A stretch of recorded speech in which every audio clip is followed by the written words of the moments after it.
अरहं सम्मा सम्बुद्धो भगवा बुद्धं भगवन्तं अभिवादेमि। नमो बुद्धाय। स्वाखातो भगवता धम्मो धम्मं नमस्सामि। नमो धम्माय। सुपटिपन्नो भगवतो सावकसङ्घो संघं नमामि। नमो संघाय।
कुसुमा संतति पूजयामि मुनीन्द्रस श्रीपाद सरोरुहे पूजेमि बुद्धं कुसुमेन नेन पुय्येन मे तेन लभामि मोक्षम् रूपं मिलायति यथा इदं मे कायो तथा याति विनाशभाव गन्धसंभारभूतेन धूपेनाहं सुगन्धिना पूजये पूजनीयन्तं पूजाभाजनमुत्तमं सुगन्धिकाय वदनम् अनन्तगुणगन्धिना सुगन्धिना गन्धेन पूजयामि तथागतम् घनसारपदीपेन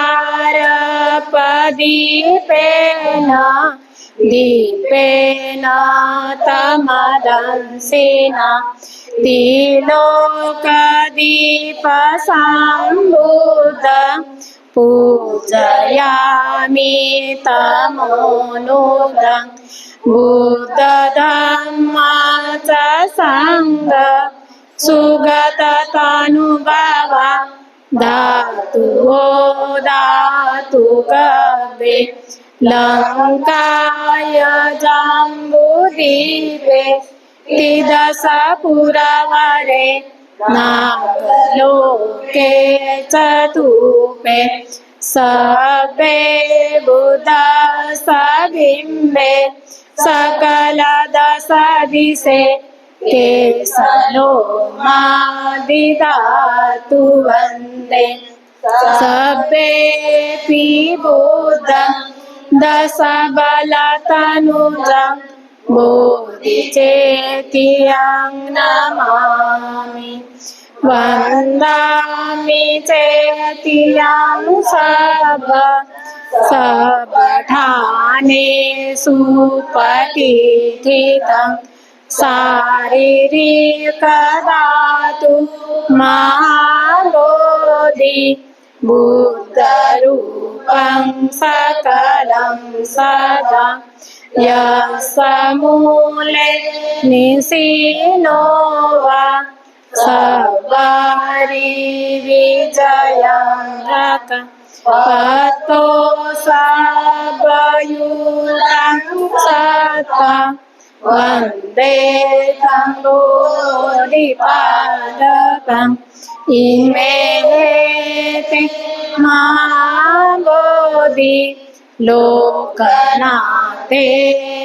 पूजिता अहं पीते नमस्सामि बोधिराजा नमस्तुते बोधिराजा नमस्तुते बोधिराजा नमस्तुते ईशो भगवारहं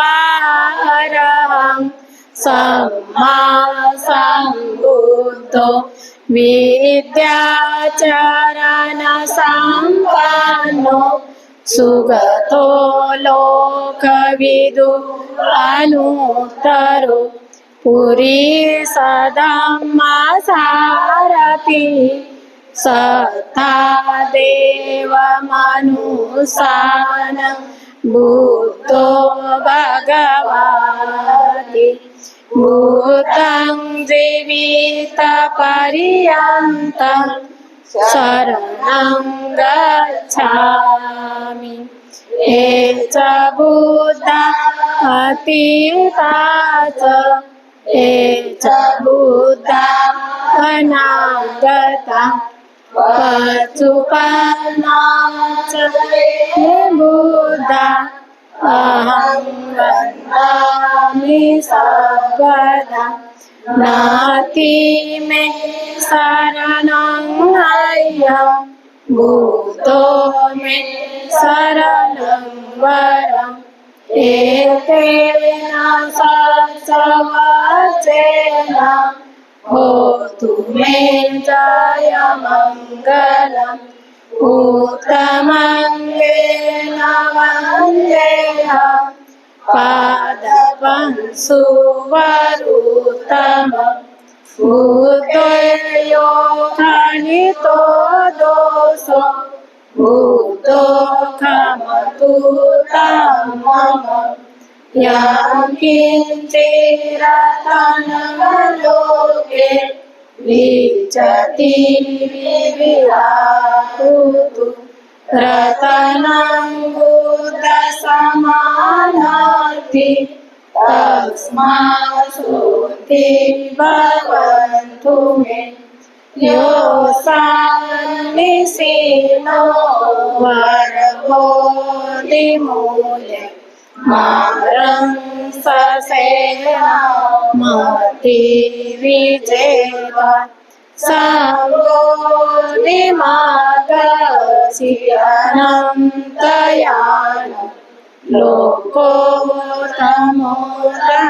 प्रणमामि बुद्धं साक्षातो भगवता धम्मो सन्निधिको अकालिको एहिपासिको औपन्यायिको पचतं वेदितव्यो विरुहेति धम्मं जीवितपर्यन्तं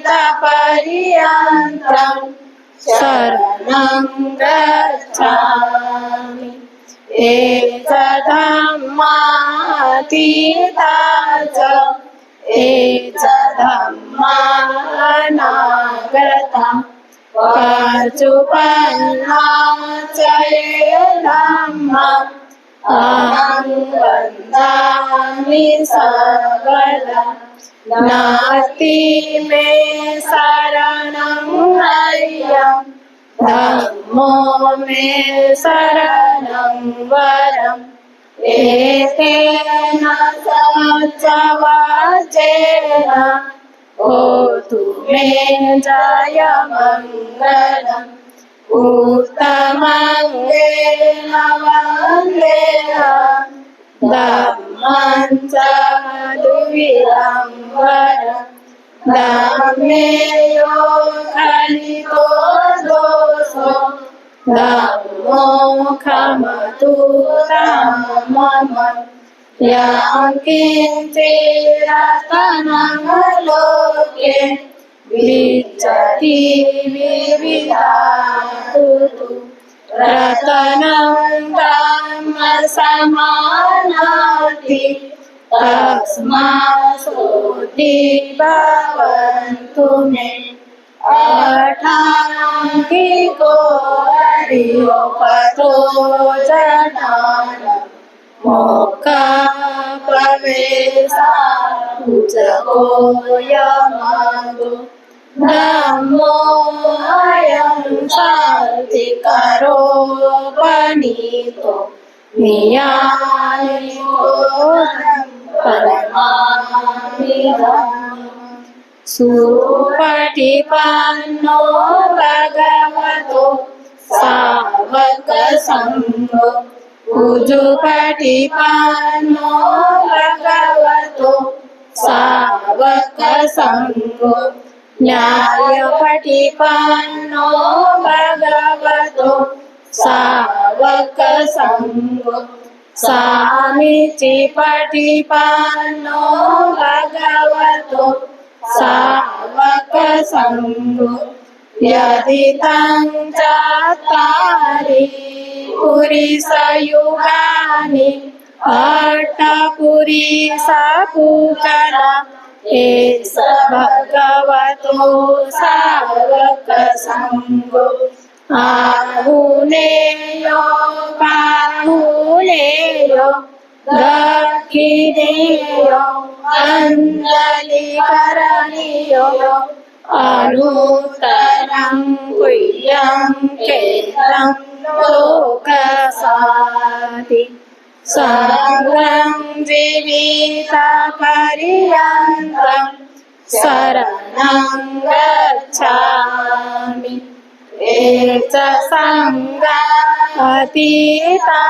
च एच सङ्गा अनागता पचुपन्ना च ये सङ्गा अहं वन्दामि सर्वदा नास्ति मे शरणं हय्यं सङ्गो मे शरणं वरम् एतेन सत्यवाचेन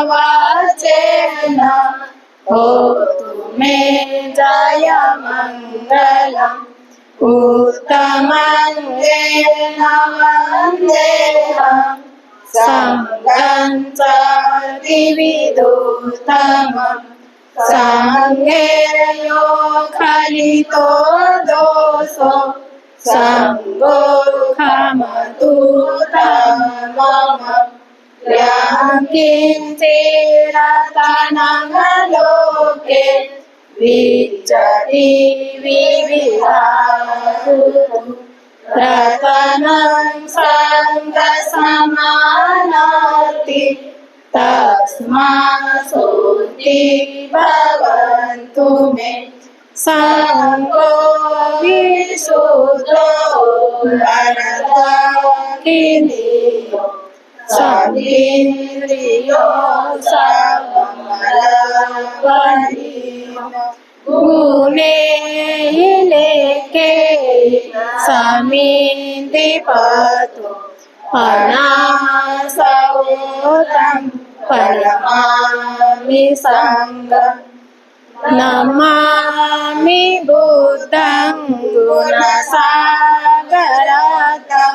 सत् सदा हुन्तु सुखी अवेरा कायो जुगुप्सो सकलो दुगन्धो गच्छन्ति सर्वे मरणं हरञ्च नमामि धम्मं सुगतेन देशितं सदा सदा हुन्तु सुखी अवेरा कायो जिगुप्सो सकलो दुगन्धो गच्छन्ति सर्वे मरणं हरञ्च नमामि सङ्गं मुनिराजसावकं सदा सदा हुन्तु सुखी अवेरा कायो जिगुप्सो सकलो दुगन्धो गच्छन्ति सर्वे मरणं हरञ्च नमामि पच्चेकभूतानि शुद्धं सदा सदा हुन्तु सुखी अवेरा कायो जिगुप्सो सकलो दुगन्धो गच्छन्ति सर्वे मरणं हरञ्च इमाय धम्मानुधम्मपटिपत्या बुद्धं पूजयामि इमाय धम्मानुधम्मपटिपत्या धम्मं पूजयामि इमाय धम्मानुधम्मपटिपत्या संघं पूजयामि अथा इमाय पटिपत्या जाति जरा व्याधि मरणं अहं परिमुञ्चसामि इमिना पुय्यकम्मेन मामे बालसमागमो सतं समागमोऽन्तु यावनिर्वाणपत्या देवो वसतु कालेन सम्पत्तिहेतु च पीतो भवन्तु लोको च राजा भवतु धार्मिको इमाय बुद्धपूजाय कर्ताय शुद्धचेतसा चिरां तिष्ठतु सद्धम्मो लोको तु सुखी सदा इमाय धम्मपूजाय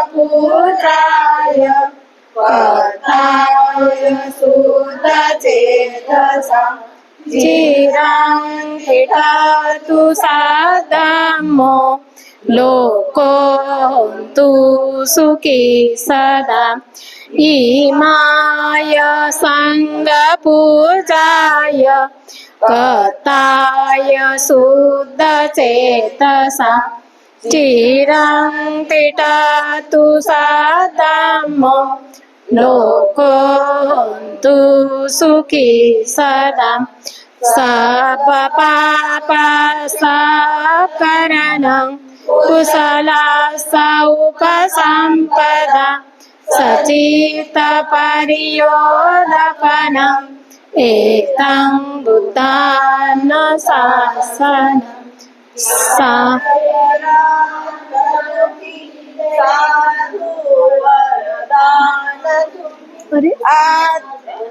थांबा ना. अरे परित्राणाची याचना करते ना सगळं.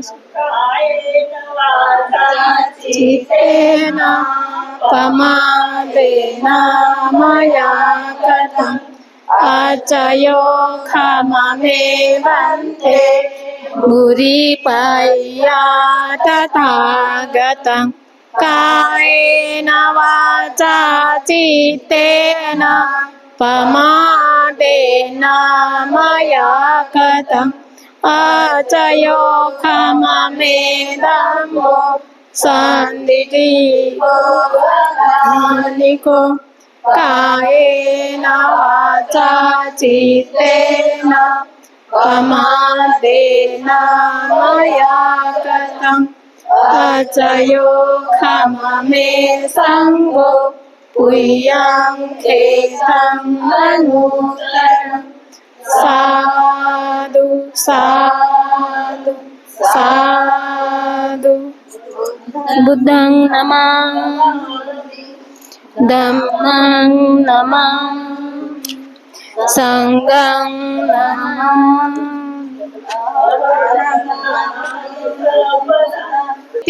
पटिवाय सब संपत्ति सिद्धिया सब रोग विनाशाय भवेदिगायुदायकम् सब दुख विनाशाय भवे निब्बान शान्तिके भन्ते अनुगां कृत्वा परितमृतमङ्गलम् द्वितीयम्पि मायं वन्दे विपतिपटिवाय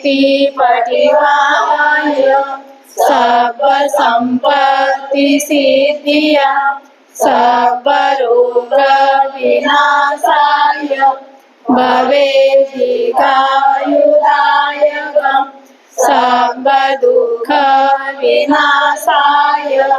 भवे निब्बानशान्तिके भन्ते अनुगां कृत्वा परितमृतमङ्गलम् तृतीयम्पि मायं वन्दे विपतिपटिवाय सर्वसम्पत्तिसिद्धिया सर्वरोगविनाशाय भवेदिगायुदायकम् सर्वदुःखविनाशाय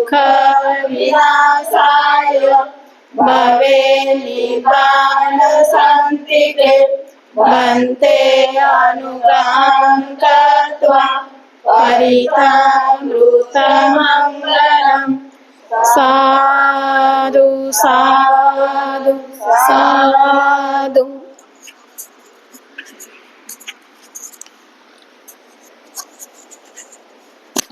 तो वर्षावास के समापन का दिन होता है। बड़ी ही मंगल मैत्री के साथ सभी लोगों ने भोजन दान दिया और आपस में मैत्री भोज किया। अभी सबने मिलकर परित्राण की याचना की है। ये दिन धागे को लांग के नहीं, धागे से नीचे से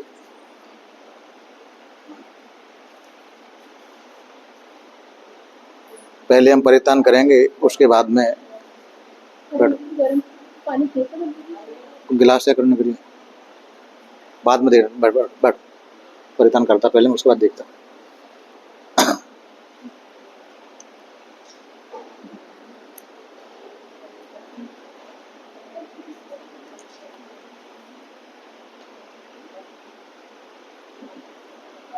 समन्ता चक्रवालेषु अत्र गच्छन्तु देवता सद्धम्मं मुनिराजस शृण्वन्तु शक्मुखदं धम्म श्रवणकालो अयं वदन्ता परित धम्म श्रवणकालो अयं वदन्ता परित धम्म श्रवणकालो अयं वदन्ता ईशन्ता सन्तचेता तिशरण शरणा एतलोकन्तरेवा भूमा भूमा च देवा गुणगण गहना व्यावटा कालं एते आयुन्त देवा वरकनकमये मेरुराये वसन्तो सन्तो सन्तोषहेतुं मुनिवरवचनं श्रोतमगं समगं सर्वेषु चक्रवालेषु यक्षादेवा च ब्राह्मणो यङ्गमेहि कथं गुह्यं सर्वसम्पत्तिसाधकं सभेतं अनुमोदयित्वा समग्रा शासने रता प्रमादरहिता हुन्तु आरक्षासु विशेषतो शासनस्य लोकस्य वृद्धिः भवतु सर्वदा शासनमपि लोकञ्च देवारक्षन्तु सर्वदा सन्धिं होन्तु सुखी सर्वे परिवारे हि अतनो अनीघा सुमना होन्तु सहसावे हि आत्वी राजतो वा चोरतो वा मनुष्यतो वा अज्ञितो वा उदकतो वा कानुकतो वा कण्टकतो वा नखदतो वा जनपदरोगतो वा अश्रद्धमतो वा अदिष्टतो वा अपुरुषतो वा चंद अर्थी असमित गौण कोपुर अहिभिचिका मनीषप यक्षतरछ सुकर महेशं यक्षरक साधिय नाना भेदो वा नाना रोगतो वा नाना उपधवतो वा सबे आरखंगहेन्दु अविद्या पचया संखारा संखार पचया विज्ञानं विज्ञान पचया नाम रूपं नाम रूप पचया सलायतनं सलायतन पचया भसो भस पचया वेदना वेदना पचया तन्हा तन्हा पचया उपादानं उपादान पचया भव पचया जाति जाति पचया जरामरणं शोक परिदेव दुःख दोमुनाशु पायासा संभवन्ति एवमेतस्य केवलस्य दुःखकन्दस्य समुदयोति अविद्यायतेव अशेष विराग निरोधा संखार निरोधो संखार निरोधा विज्ञान निरोधो विज्ञान निरोधा नाम रूप निरोधो नाम रूप निरोधा शलायतन निरोधो शलायतन निरोधा पश निरोधो पश निरोधा वेदना निरोधो वेदना निरोधा तन्हा निरोधो तन्हा निरोधा उपादान निरोधो उपादान निरोधा भव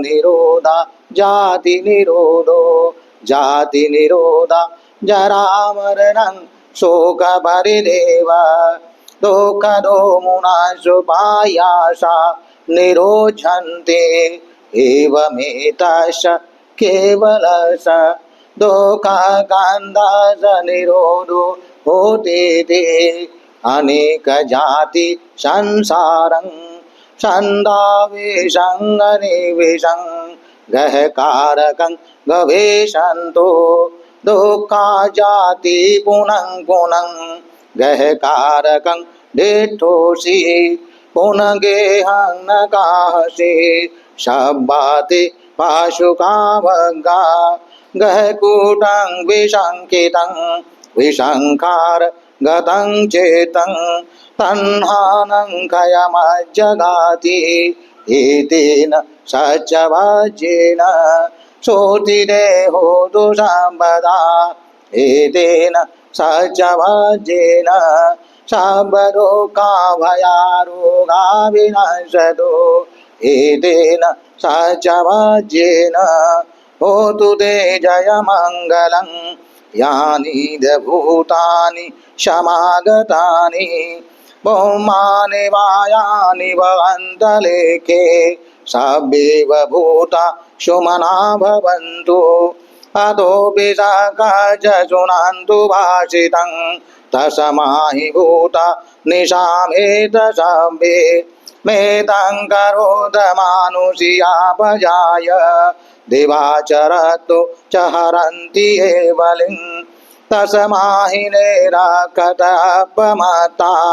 यं किञ्चिवेतं इदबाहुरं वा सगेषु वायं रतनं पनीतं ननो समं अथि तथागतेन इदं विबोधे रतनं पनीतं एतेन सच्चेन शुभति होतु खयं विरागं अमदं पनीतं यदज्जगासख्यमुनि समाहितो न तेन धम्मेन शमति किञ्चित् इदं पिदं मे रतनं पनीतं एतेन सच्चेन शुभति होतु यं बुद्धसेठो परिवन्नयि शुचिं समाधिमानन्त ऋगङ्यमाहु समाधिना तेन समो न विज्यते इदं पिदं मे रतनं पनीतं एतेन सच्चेन शुभति होतु ये पुग्गला 865 चत्तारि एतानि युगानि होन्ति ते दक्षिणेया सुगतस्य शावका एतेषु दिन्नानि महाबलानि इदम्पि सङ्घे रतनं पनीतं एतेन सच्चेन शुभति होतु येषु उपयुक्ता मनसा दलेन निकामिनो गौतमशासनं हि ते प्रतिपत्ता अमतं विगया लब्धा मुदा निभूतिं भुञ्जमाना इदम्पि सङ्घे रतनं पनीतं एतेन सच्चेन शुभति होतु यथीन्दखिलो पटविषदोषिया चतुर्विवादे हि असम्पकम्पियो तदुपमं दशपुरुषं वदामि यो आर्यसत्यानि अवेजपश्यति इदम्पि सङ्घे रतनं पनीतं एतेन सच्चेन शुभति होतु ये आर्यसत्यानि विभावयन्ति गम्भीरपय्येन सुरेशितानि किञ्चापि ते होन्ति भूषपमत्ता न ते भवङ्गठमङ्गादयन्ति इदम्पि सङ्घे रतनं पनीतं एतेन सच्चेन शुभति होतु सहावस दर्शन सम्पदाय तयसुधम्मा जयता भवन्ति सकाय देठि विचिकित्सितं च शीलवतां वापि यथति किञ्चित्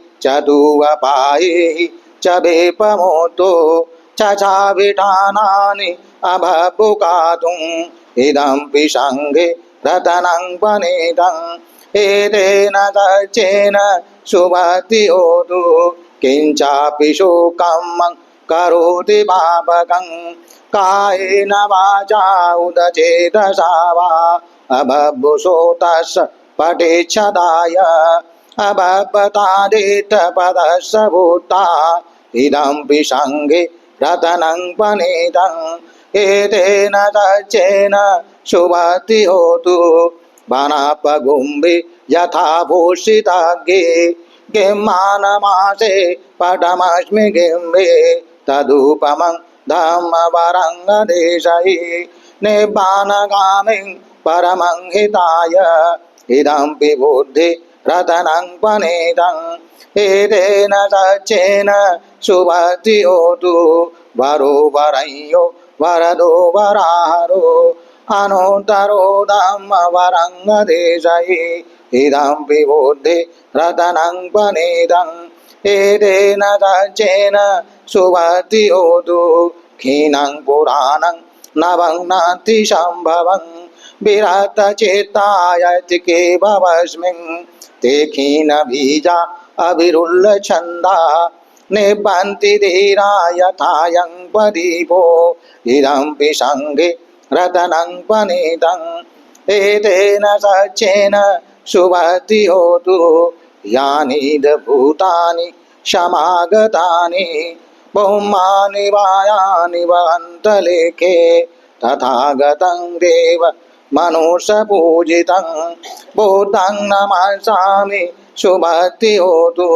यानि भूतानि समागतानि बहुमानि वायानि वहन्तलेखे तथागतं देव मनुष्यपूजितं धम्मं नमस्सामि सुवर्ति होतु यानि भूतानि समागतानि बहुमानि वायानि वहन्तलेखे तथागतं देव मनुष्यपूजितं संघं नमस्सामि सुवर्ति होतु एतेन सच्चवाज्येन शोधिते होतु सर्वदा एतेन सच्चवाज्येन सर्वदुःखभयारोगा विनश्यतु एतेन सच्चवाज्येन होतु ते जयमङ्गलं करणीय पार्थकुशलेन यन्तं चन्तं पदं अभिसमे च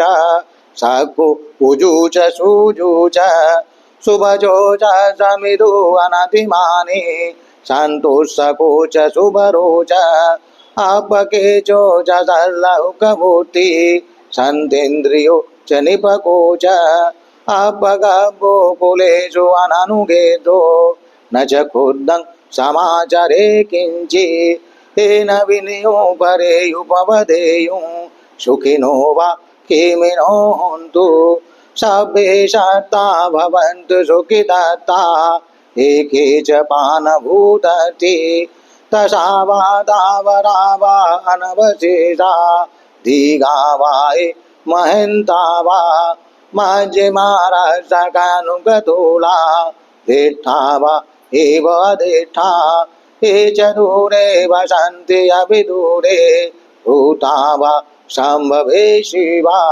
सभ्ये सत्ता भवन्तु सुखिदत्ता न परो परं निकुभेद नातिमय्येद कथचिनं कञ्चित् व्यारुषणा पडिगशय्या नायमय्य स दुःखमेच्छेय माता यथा नियं पुत्रं आयुषा एकपुत्रमनुरक्षे एवं सर्वभूतेषु मानसं भावये अपरिमाणं बोधं अधोचति धियं च अवीरं असपतं चेठं चरं निषिन्नो वा शयानो वा यावतः स विगतमेदो एतं सतिं अधेठेय ब्रह्मवेदं विहारं इदमाहु देठें च अनुपगम्यशीलवा दर्शनेन सम्पन्नो कामेषु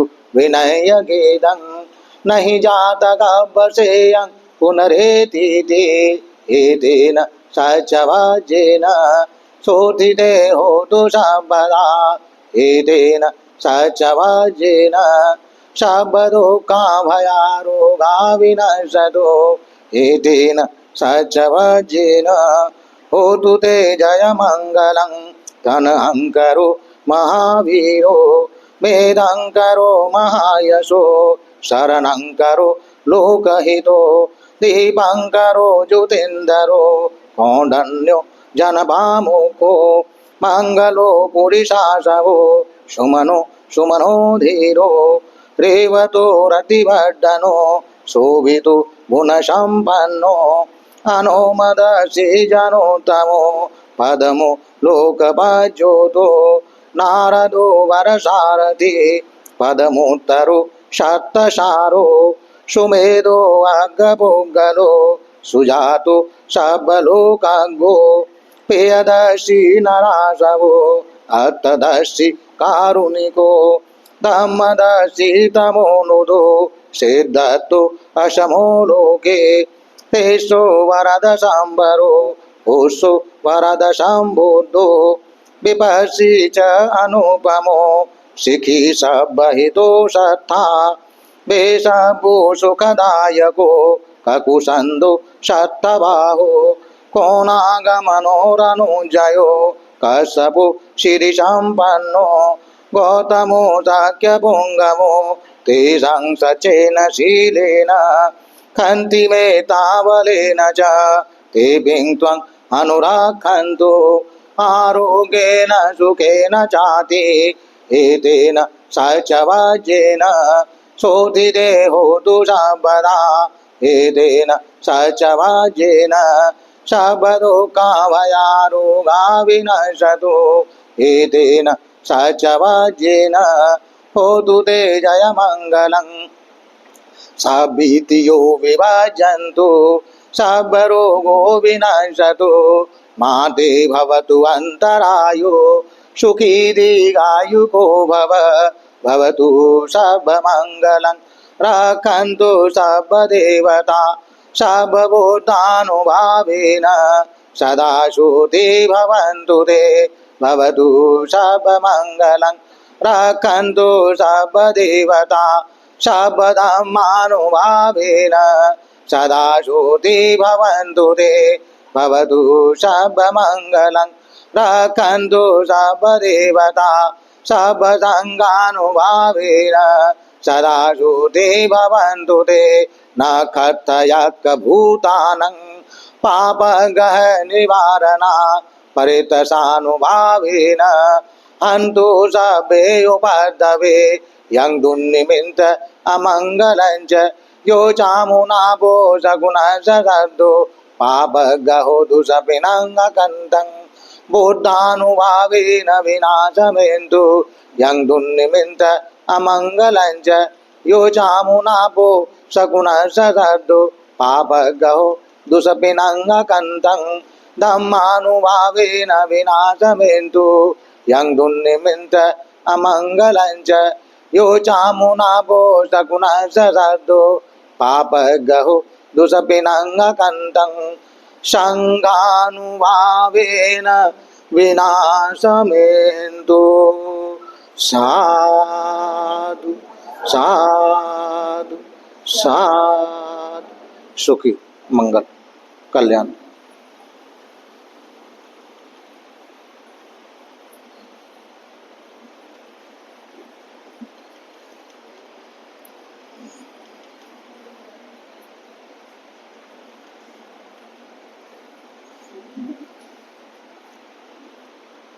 इसके बाद में चीवरं फलं फूलं अर्थं परिक्खारं अश्विन पूर्णिमा उपोषत उद्देशेन भिक्षुष दानं देमे पूजे में इदं में दानं आसवक्षया भयाम होतु सब दुखा सब भया सब रोगा विनश्यतु निब्बानस पच्चयो होतु साधु साधु साधु सुखी। पानी भी ले लो भाई, उसके बाद देशना करते। अरे अरे गड़बड़ हो गई। इदं में पुयं आस बखया वह मोतु। अरे क्या बोल रहे हम क्या बोल रहे हैं। यातिनं होतु सुखिता होन्तु यातयो इदं नो उन्नमं भट्टं यथा निन्नं पवतति एवमेव पितो दिन्नं प्रेतानं उपकपति यथा बाहरिवः पूरा परपूरेन्तु सागरं एवमेव पितो दिन्नं प्रेतानं उपकपति यथा बाहरिवः पूरा परपूरेन्तु सागरं एवमेव पितो दिन्नं प्रेतानं उपकपति यथा बारिवहा पूरा परपूरेन्तु सागरं एवमेव यतो दिन्नं पेतानं उपकपति आयु आरोग्य संपत्ति सग्ग संपत्ति मेव च ततो निब्बान संपत्ति इमनाते समिज्जतु इच्छितं पतितं तुय्यं किपमेव समिज्जतु सब्बे पूरेन्तु चित्त संकल्पो चंदो पन्नरसो यथा आयु आरोग्य संपत्ति सग्ग संपत्ति मेव च ततो निब्बान संपत्ति इमनाते समिज्जतु दानं ददन्तु श्रद्धाय शीलं रक्षन्तु शब्बदा भावनाभिरता होन्तु गच्छन्तु देवतागता सब्बे बुद्धा बलः प्रतापच्चेकानं च अंबलं अर्हन्तानं च तेजेन रक्षं बन्धामि सब्बसु आकाशट्टा च भूमट्टा देवा नागा महेद्दिका पुण्यं तं अन्मोदित्वा चिरं रक्षन्तु बुद्धशासनं आकाशट्टा च भूमट्टा देवा नागा महेद्दिका पुण्यं तं अन्मोदित्वा चिरं रक्षन्तु धम्मदेशनं आकाशट्टा च भूमट्टा देवा नागा महेद्दिका पुण्यं तं अन्मोदित्वा चिरं रक्षन्तु त्वं परन्ति शब्बीतियो विभजन्तु शब्बरोगो विनश्यतु माते भवतु अन्तरायो सुखी दीर्घायुको भवतु शब्बमङ्गलं रक्षन्तु शब्बदेवता शब्बबुद्धानुभावेन सदा श्रुति भवन्तु ते भवतु शब्बमङ्गलं रक्षन्तु शब्बदेवता शब्बधम्मानुभावेन सदा श्रुति भवन्तु ते भवतु शब्बमङ्गलं रक्षन्तु शब्बदेवता शब्बसङ्घानुभावेन सदा श्रुति भवन्तु ते अभिवादनशीलस्य नित्यं बद्धापचायनो चत्तारो धम्मा वर्धन्ति आयुवन्नो सुखं वलन्ति।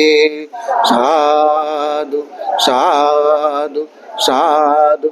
आज आप सभी लोगों के सामूहिक रूप से दिए गए चीवरदान, फलदान, अर्थदान, परीक्षा दान, फूलदान, इन सब के दान के पुण्य के प्रताप से आप सभी लोगों के सारे प्रकार की आपत्ति विपत्ति, सारे प्रकार की विघ्न बाधा दूर हो, धन संपत्ति की वृद्धि हो, परिवार के सभी लोग सुखी और निरोगी रहें, ऐसी कामना करते हैं।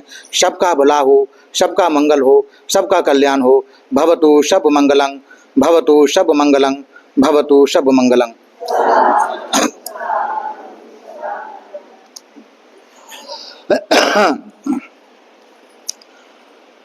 बैठ जाओ मेरे स्थान पर। सर्वप्रथम महाकारुणिक सम्यक संबुद्ध को तिरुवार वंदन करते हुए तदुपरांत परम पूज्य बोधसत्व बाबा साहब आषाढ़ी पूर्णिमा से वर्षावास शुरू होता है और वह अश्विन पूर्णिमा को उस वर्षावास का समापन होता है। अगर कोई एक महीने बाद में अधिष्ठान लेता है तो उसका कार्तिक पूर्णिमा को वर्षावास समापन होता है। ये जो वर्षावास समापन का दिन है, यह एक आदेश है भगवान का भिक्षुओं के लिए।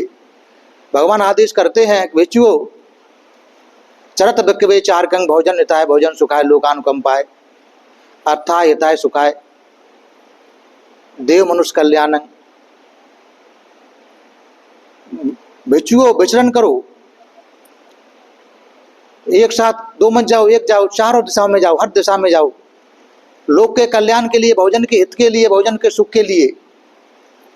जो परिशुद्ध रूप से परिपूर्ण धर्म है उसका प्रचार करो। तो ये आदेश दिया भगवान ने आश्विन पूर्णिमा के दिन। वो आज का ही दिन है और आज ही के दिन भगवान ने 7वां वर्षावास जो किया था अपने माँ के ऋण से मुक्त होने के लिए। क्योंकि भगवान बुद्ध कहते हैं माता पितो पट्ठानंग पुत्र दारस संगो अनाकुला च कम्मंता एतंग मंगल मुक्त मंग। माता पिता, और कहते हैं माता पिता ब्रह्मा होते हैं, माता पिता ब्रह्मा कहा है भगवान ने। और भगवान बुद्ध कहते हैं ये जो माता पिता का ऋण है संसार में सर्वोपरि है, इस ऋण से कोई मुक्त नहीं हो सकता। ऋण को हल्का करने का एक उपाय उन्होंने बताया, वो ये बताया कि अगर माता पिता धार्मिक नहीं हैं तो उनको धार्मिक बनाने का काम करें, तो उनके ऋण को हम हल्का करने का काम करते हैं। माता पिता का इतना उपकार मनुष्य के ऊपर होता है कि वो चुका नहीं सकते किसी भी हाल में। इसलिए भगवान बुद्ध भी स्वयं जब उनको ज्ञान की प्राप्ति हुई और 6 वर्ष तक लोक कल्याण के लिए उन्होंने जीवन को जिया। 7वें वर्ष में उनको लगा कि माता का ऋण चुकाना चाहिए, हल्का करना चाहिए। तो माता के ऋण को हल्का करने के लिए वह श्रावस्ती से यमत प्रतिहार दिखाकर तुषित लोक में जो उनकी माँ थी महामाया, उनको धम्म उपदेश करने के लिए तुषित लोक में गई। वहाँ उन्होंने वर्षावास पूरा किया, अभिधम्म का पाठ कर उनको याद कराया और उनको धर्म सिखाकर पूरा वर्षा काल में बिताने के बाद में आज ही के दिन तुषित लोक से वह शंकिसा भूमि पर जो हमारे जो जन्म स्थान है उसके नज़दीक है, वहाँ पर आए थे भगवान बुद्ध। तो जो आज ही का दिन था, हमारे यहाँ ये जो उत्सव है आज का बड़ा ही हर्षोल्लास से मनाते हैं। हमारे नज़दीक में बहुत बड़ा पर्व मनाया जाता है और वैसे भी पूरे संसार में जो बुद्धिस्ट देश हैं आज के पर्व को बहुत ही हर्षोल्लास के साथ मनाते हैं। सभी लोग श्रद्धावान जो उपासक उपासिका हैं शील ग्रहण करते हैं, उपोषण शील ग्रहण करते हैं, उसका पालन करते हैं, उसका अभ्यास करते हैं, मैत्री भावना बढ़ाने का काम करते हैं, मैत्री भावना का अभ्यास करते हैं और दान करते हैं, पुण्य संचय करते हैं, धर्म सुनते हैं, परित्राण सुनते हैं, पूजा वंदना लेते हैं, ध्यान भावना करते हैं, पूरा दिन धर्म के धर्मवान होकर जीते हैं। इतना कल्याण का दिन, यह वर्षावास का जो समापन का दिन, जो पूर्णिमा है, यह वो दिन है। दान सभी कल्याणकारी होते हैं। वर्षावास के समापन पर चीवर दान का एक अपना महत्व है। चीवर दान किया जाता है, उसके पीछे कारण है। कारण क्या है कि 3 महीने तक बच्चे एक जगह रहते हैं। पहले ऐसा था कि एक चीवर में जो जीते थे और वो चीवर पुराना होता तब तक नई चीवर की तैयारी बनती थी, तो बड़ी मुश्किल से उस चीवर को तैयार किया जाता था। कठिनाई से बनने वाला चीवर था, इसलिए कठिन चीवर दान कहा जाता वर्षावास समापन का। भगवान बुद्ध के काल में तो लोग जो शमशान में कपड़े रहते थे, कहीं घोड़े यहाँ पे कपड़े टुकड़े मिलते उनको बना बना कर पहनते थे। परवर्ती काल में धागे से लेकर पूरा चीवर एक रात में तैयार किया जाता। इतना कठिन परिश्रम होता, आज भी होता है बहुत सारी जगह। धागा बनता है एक ही रात में, एक ही रात में कपड़ा बनता है, एक ही रात में चीवर बनता है, एक ही रात में उस चीवर की रंगाई होती है, तो एक ही रात में सुबह सूर्योदय से पहले उसको दान किया जाता है। जो चीवर कठिन चीवर दान होता है उसका जो दान है सूर्योदय से पहले होता है। तो इसीलिए आज के समय में ऐसा है कि हर जगह धागे से लेकर चीवर की बुनाई नहीं होती, संभव नहीं है।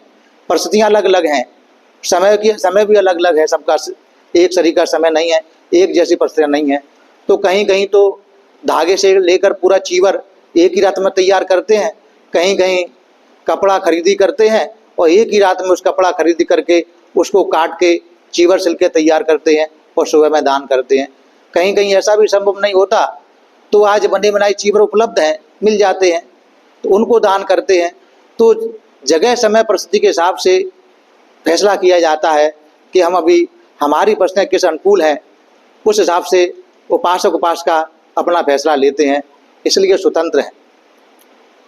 ये जो चीवर दान है, कठिन चीवर का जो कहाँ से चला, भगवान बुद्ध की जो पूर्व की मौसी थी जिन्होंने माँ का दायित्व निभाया, उनकी माँ के देहावसान के बाद में अपने आंचल का दूध पिलाया सिद्धार्थ गौतम को, और सिद्धार्थ गौतम बड़े हुए, करुणावान थे उनका हृदय, और इसीलिए उनका जो पूरा जीवन था बचपन का सबसे अलग था। जीवों के प्रति दयालुता का भाव था, हिंसक प्रवृत्ति के नहीं थे, दयालु प्रवृत्ति के थे। धीमे धीमे, चूँकि असित मुनि भविष्यवाणी की थी, बोधसत्व थे और उसको बोधसत्व की अपने जीवन शैली होती है, वो सबसे अलग होती है, समान नहीं होती। जैसे हमारे सामने ही, खैर हम उनको नहीं देख पाए लेकिन हमारे बुजुर्गों ने देखा है, परम पूज्य बाबा साहब वो भी बोधसत्व थे, तो उनकी जीवन शैली सबसे अलग हटके थी। लोक कल्याण के लिए जीवन होता है बोधसत्वों का, अपने लिए जीवन नहीं होता, लोक कल्याण के लिए मन में लोक कल्याण का भाव होता है।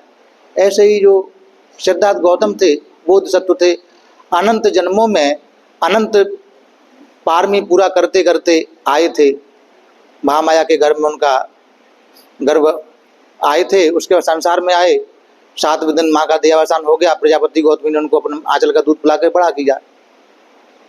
बाद में घर से बैराग गृह त्याग कर दिया, सत्य की तलाश में सत्य खोज किया। सत्य खोज करने के बाद में लोगों को धर्म उपदेश किया। धर्म उपदेश करते करते काफी समय बीत गया, तो एक बार प्रजापति गौतमी के मन में ख्याल आया कि मैं भगवान के लिए एक चीवर बनाऊंगी। और वह वृद्धावस्था में अपने हाथों से चीवर तैयार करती हैं, कठिन परिश्रम से चीवर तैयार करती हैं। वो चीवर तैयार करती हैं, चीवर तैयार हो जाता है, भगवान के पास जाती हैं दान करने के लिए। वर्षा काल के बाद में भगवान कहते हैं, जब वो दान करती हैं, गौतमी संग को दो, संग को देना मुझे देने जैसा होगा। गौतमी कहती है, भगवान यह जो चीवर है मैंने आपको उद्देश्य करके तैयार किया है, आपके लिए धागे बनाने से लेकर चीवर पूरी तैयारी तक आपके लिए है। भगवान इस दान को स्वीकार करें मेरे हित के लिए, मेरे सुख के लिए। फिर कहते हैं भगवान, गौतमी संग को दो, संग को देना मुझे देने जैसा है। गौतमी कहती है, भगवान क्या मुझसे कोई अपराध हुआ है क्या? आप मुझे अभागी पर अनुकंपा क्यों नहीं करते? मेरा दान क्यों स्वीकार नहीं करते? क्या मुझसे कोई दोष हुआ क्या? मेरे दान को स्वीकार कीजिए, मेरे ऊपर अनुकंपा कीजिए। तीसरी बार भी दान करना चाहती है गौतमी, संग को दो, तीसरी बार भी कहा और आनंद की तरफ देखते हैं। तब आनंद गौतमी को एक तरफ ले जाते हैं। गौतमी चली जाती है, साइड में किनारे रोने लगती है। तब आनंद देख कर आते हैं भगवान के पास में। भगवान से कहते हैं, भगवान क्या कारण है कि आप अपनी मौसी जो माँ समान है, उन्होंने आप पर कितना उपकार किया है। आपकी माँ जैसी हैं, उन्होंने अपने आंचल का दूध आपको पिलाया है। माँ के न रहने पर माँ जैसी देखभाल की है। क्या उनको इतना अधिकार भी नहीं बनता कि आपको वो दान कर सके, आप उनके दान को स्वीकार करें? आनंद ऐसा नहीं है। मैं गौतमी के दान को अनंत जन्मों तक, अनंत कालों तक उनके हित के लिए, उनके सुख के लिए कहता हूँ, गौतमी संग को दो, संग को देना मुझे देने जैसा है। भगवान जरा स्पष्ट करके बताएं, आनंद कहते हैं। तो भगवान कहते हैं, आनंद दान सभी कल्याणकारी होते हैं। सभी दानों का अपना अपना महत्व है। जैसे कोई व्यक्ति किसी त्रिकोणी को लोगों के लिए दान करता है, त्रिकोणी की क्या, कोई पक्षी है उनको दान करता है, कोई जंतु जानवर हैं उनको दान करता है। कहने का आशय ये है, कोई कुत्ते वगैरह को खिलाता है, कोई चींटी वगैरह को खिलाता है, कोई किसी को भी दान कर, कोई पक्षी कोई जंतु उनको दान करता है, तो उनका भी अपना पुण्य फल बनता है। लेकिन उससे ज़्यादा अगर कोई किसी मनुष्य को दान करता है, मनुष्य चाहे वो दुष्शील हो, चाहे वो दुष्शील हो, तो जीव जंतुओं से जो दान किया गया उससे ज़्यादा तो दुष्शील व्यक्ति को दान किया जाएगा, उसका फल बनेगा। कैसे कह सकते हैं कि जैसे जीव जंतु को दान किया तो उसका जो दान किया उसका हमें दुगना फल मिला। अगर मनुष्य को दान करते हैं, दुष्शील मनुष्य को, तो हमको उसका तिगुना फल मिलेगा। उदाहरण के तौर पर बोलते, मनुष्य को, दुष्शील मनुष्य को दान किया जाता तो तिगुना फल मिलेगा। अगर हम किसी शीलवान मनुष्य को, ग्रस्त को दान करते हैं तो हमको चौगुना फल मिलेगा। अगर हम किसी दुष्शील गृह त्यागी को दान करते हैं तो हमको 5 गुना फल मिलेगा। वो दुष्शील है लेकिन गृह त्यागी है, सन्यासी है, तो 5 गुना फल मिलेगा। अगर हम किसी शीलवान गृह त्यागी को दान करते हैं तो उसको हमको 6 गुना फल मिलेगा। अगर हम किसी श्रोतापन्न को दान करते हैं तो श्रोतापन्न का दान हमको 100 गुना फल उसका परिणाम मिलेगा। एक दान किया और उसके 100 भाग हमको प्राप्त होंगे। अगर कोई श्रोतापन सकर्तागामी को दान करता है तो श्रोतापन से दुगना उसका फल उससे प्राप्त होगा। अगर कोई अनागामी को दान करता है तो सकर्तागामी से 100 गुना अधिक अनागामी के दान करने का पुण्य फल प्राप्त होगा। अगर कोई अरहत को दान करता है तो अरहत का दान उससे अनागामी से 1000 गुना ज़्यादा अरहत का दान करने का पुण्य फल प्राप्त होगा। अगर कोई बुद्ध को दान करता है तो उससे लाख गुना ज़्यादा अरहत को दान किए हुए से लाख गुना ज़्यादा बुद्ध को दान करने का पुण्य फल प्राप्त होगा। अगर कोई प्रत्येक बुद्ध को दान करता है तो प्रत्येक बुद्ध का दान उससे करोड़ों गुना ज़्यादा, बुद्ध से करोड़ों गुना ज़्यादा प्रत्येक बुद्ध को दान करने का पुण्य फल प्राप्त होगा। अगर कोई सम्यक संबुद्ध को दान करता है तो सम्यक संबुद्ध के दान की गणना नहीं है। लेकिन अगर कोई संघ को दान करता है तो संघ का दान सर्वोपरि है। वह अनंत जन्मों तक, अनंत काल तक साथ लगने वाला होता है, कल्याण के लिए होता है, हमेशा साथ देता है और हित के लिए, सुख के लिए, सबके कल्याण के लिए होता है। इसीलिए संघ का दान महादान है। इसलिए आनंद में गौतमी के अनंत जन्मों में उसे इस दान का पुण्य फल मिलता रहे। इस पुण्य फल के कारण सभी प्रकार की आपत्ति विपत्तियों से, सभी प्रकार की दुख विपत्ति से, विघ्न बाधा से दूर रहकर सुख का जीवन मिले, कल्याण का जीवन मिले। इसलिए मैं आनंद गौतमी को बोल रहा हूँ, संघ को दो, संघ को देना मुझे देने जैसा है। भगवान की बात को सुनते हैं, आनंद साधुवाद देते हैं और गौतमी के पास जाते हैं। गौतमी, भगवान तुमसे नाराज नहीं है, तुम पर असीम अनुकंपा है, असीम अनुकंपा है, इसलिए कह रहे हैं गौतमी संघ को दो। संघ को देना मुझे देने जैसा है। संघ को जो दान है महा फल वाला होता है, महापुण्य वाला होता है। एक व्यक्ति को दान किया वो एक व्यक्ति का सिंगल पर्सन दान, लेकिन संघ को दान किया तो सामूहिक रूप से दान होता है, वो अनंत कल्याण के लिए होता है, आपके हित के लिए, आपके सुख के लिए भगवान ऐसा कह रहे हैं। गौतमी आनंद की बात सुनती है तो बड़ी प्रसन्न होती है और बड़े प्रसन्न मन से वह चीवर दान संघ के लिए अर्पित करती है, जो बाद में भगवान बुद्ध को मिलता है। उस समय से ये परंपरा चली आ रही है और आप सभी लोग भी इस बात का मन में ख्याल रखते हुए, चाहे आपके सामने एक बिच्छू हो, अधिक पुण्य पाने के लिए मन में भावना यही हो कि एक बिच्छू भी संघ का सदस्य होता है, संघ का प्रतिनिधित्व करता है कि जो हम दान हमारे द्वारा किया जा रहा है वो सांघिक दान है, संघ के लिए दान है। इस पुण्य बल से जो संघ दान हम कर रहे हैं, एक बिच्छू को दिया जा रहा है, बिच्छू एक है लेकिन मन में संघ है। संघ को उद्देश्य करके दान करते हैं तो उसका कई गुना फल मिलता है। हम एक अकेले को दान करेंगे तो एक आदमी अनुमोदन करेगा, संघ को दान किया गया तो संघ का अनुमोदन होगा। सबकी अपनी अपनी भावना, पूरे तरंगें जो है सुख, जो सकारात्मक ऊर्जा से सबका संघ की जो तरंगें हैं वातावरण भर जाएंगे, वो आपके हित के लिए, आपके सुख के लिए, आपके कल्याण के लिए होगा। आप सभी लोगों ने आज अश्विन पूर्णिमा के अवसर पर उपोषित शील धारण करते हुए प्रसन्न मन से, पवित्र मन से, मुदित मन से दान किया, शील ग्रहण किया, मैत्री भोज किया, परित्राण लिया, कितने पुण्य कमाए, अनंत पुण्य कमाए।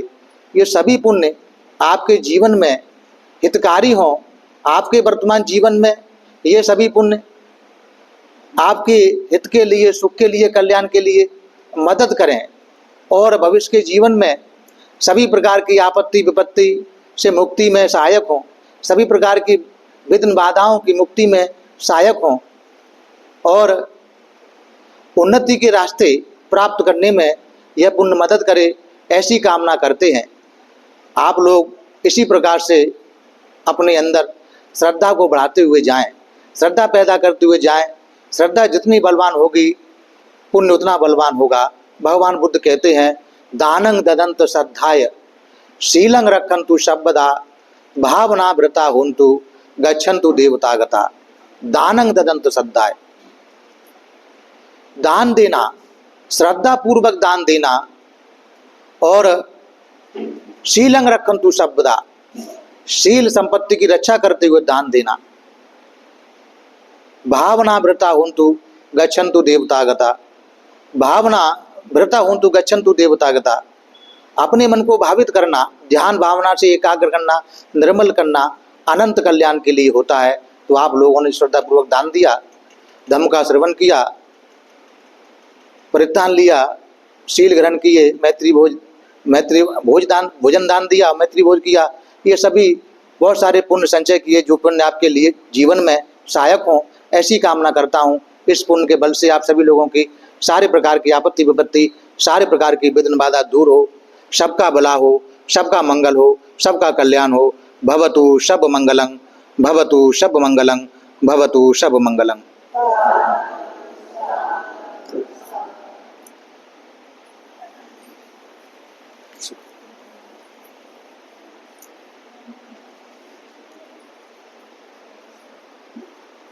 वो उपासक हैं सुख, हाँ पहले वो कर लो, समाचार कर लो। एक उपासक ने भोजन खिलाना है, भोजन के लिए आए बैठे, आस लगाए, उधर में गए बाल, वो उधर है नहीं वो, हाँ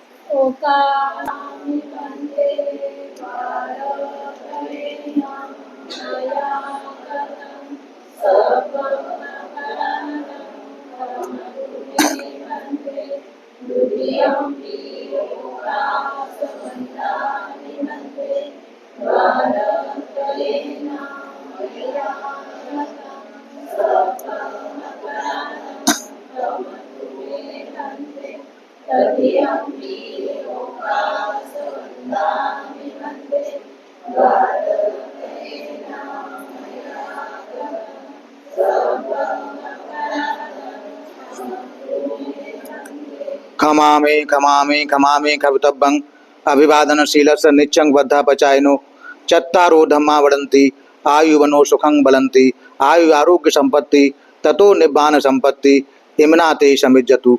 सुखी हो, मंगल हो, कल्याण हो। भवतु सब मंगलं, भवतु सब मंगलं, भवतु सब मंगलं।